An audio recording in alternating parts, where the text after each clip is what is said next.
Good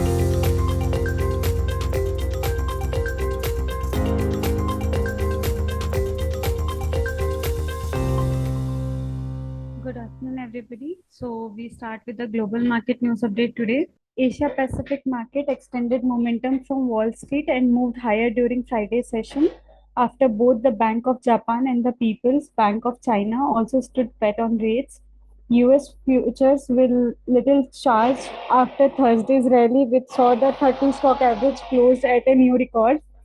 Spot gold break past by $2,600 for the first time.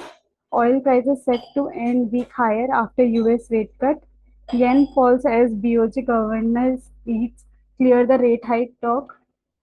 Japan's Nike leads gain in Asia Pacific after Wall Street soars. BOJ and PBOC hold rates. Coming to the Indian market update, Nifty closed around 375 point positive, that is around 1.48%.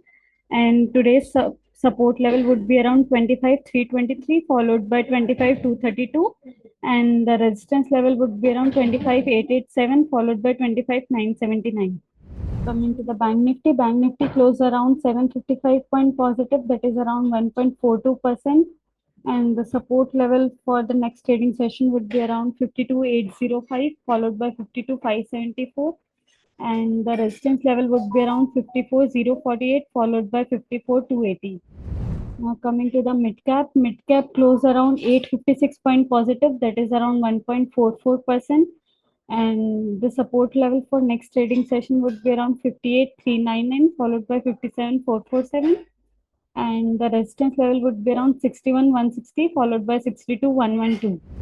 Now coming to the small cap closed around 187 point positive, that is around 0.98%.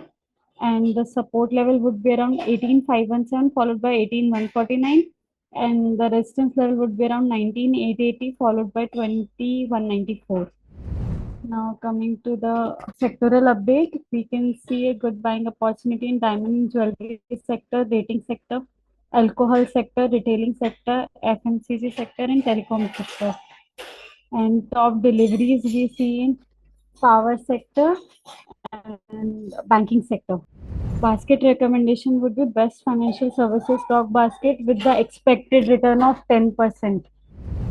And the performance review so far is large cap performed till now 9.01%, auto stock basket performed around 4.64%, private bank performed around negative 0.24%, Tata Group stock basket performed around 4.17%, and financial services stock basket performed around 8.08%. So we can book profit in large cap stock baskets.